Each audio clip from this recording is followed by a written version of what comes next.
I'm Debbie, and I'm working at Design in Hong Kong for 2 years. And now I am the project officer, and I live in Hong Kong. I study in Hong Kong since kindergarten, and then primary school, secondary school, and also university. And actually, my parents migrate from mainland China, and I born in Hong Kong, so I'm the native, but not the indigenous villagers. Now I live in New Territories, and it's one of the new town in Hong Kong. But I live in the public housing estate, the high-rise building, not the village type residential area. I have lived in the small house for a year, like when I was 10, and we have, but that village is not the traditional villages. It's like the 3-story small house, and it's compact, and the neighborhood is very close, and like it is the next house is like 5 or 6 meters in front of you, so the living environment is not as good as the public housing estate. For me, say like the footpath is too narrow, and you don't have light at night, and then the sewage smells stink, and there is no delivery service because the guy don't like, there is no lifts for them to get up, and it is hard for you to find a house if you are not living in the village, because the house is not numbered in order. It depends on the year you get into the village, and because we ran it from the indigenous village, so actually there is they will see you as outsider, and you are the renter, and then you doesn't own the house, and you just live in for 1 or 2 years temporarily. For them is just actually, yeah, you're not the one living there, you're the one renting there. So you're always treated as outsider. And even you go to the grocery, and you can see that the boss will treat the indigenous child and the outsider child differently. Yeah, I know small house for a long time, because you can see it from the appearance of the housing is totally different from the urban area. But what I know about this policy is very late, because you don't know about how they operate the policy actually. When you was young, you always think that there is the rich guy who can build a house on their own land, but you don't know is their rights, the indigenous rights to do, only their rights to do that, or you have to buy the thing right first. So now I know that what I think is the privilege of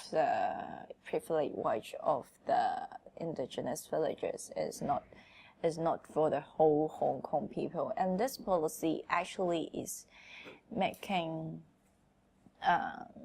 grouping different kind of people. Even like you are like my parents migrate to Hong Kong and contribute to Hong Kong, and they decide to stay in Hong Kong for the rest of their life, but they can't. It's not the real and true Hong Kong people. It's another identity problem. Even though in indigenous village they divided into 2 groups.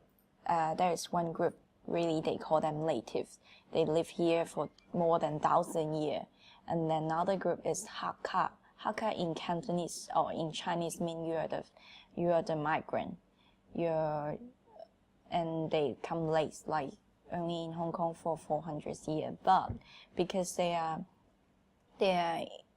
living in Hong Kong for many years, when the British come, so they're also kind of the indigenous village. Like if last week we watched the movie, they speak a lot of Hakka. I know that because my mom is Hakka too, but her family migrate to from like Shanghai to Guangxi, and then she now migrated to Hong Kong, but they are speaking the same language because Hakka share the same language.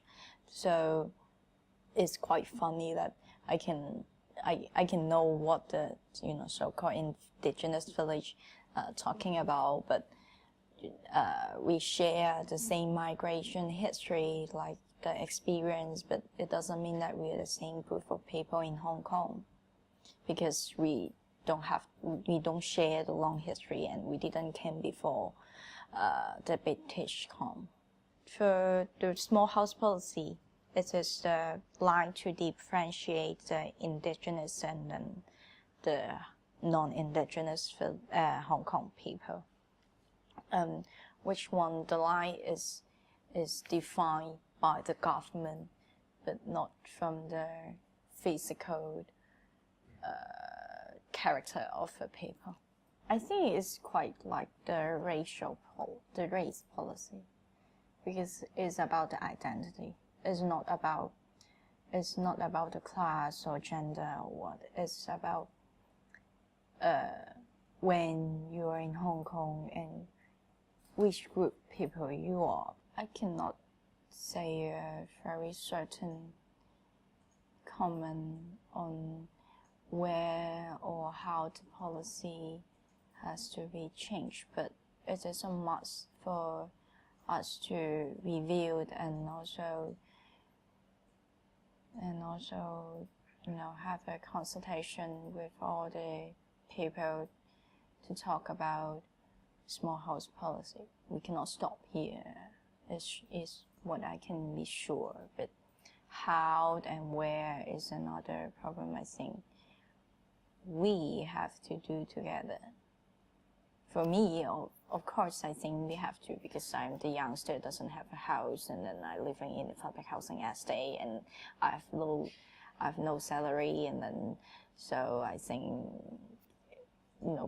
small house policy occupy too much land, and then if it turn into another like the youngster hostel, maybe I can get my own house, something like that. But it's as personal. But for you mean it is a policy, it's a public issue. You have to discuss at least among this office and among my friends and my parents and everyone, the whole Hong Kong, the Hong Kong residents, the one who have freestyle in their ID card. And because I always think that the policy will influence everyone, even though small house policy always say that is the indigenous issue, it's not the others issue, but it's not. You always affect everyone, and then so for me, the most urgent thing now is how we start the discussion, and how I can invite people to do the discussion together.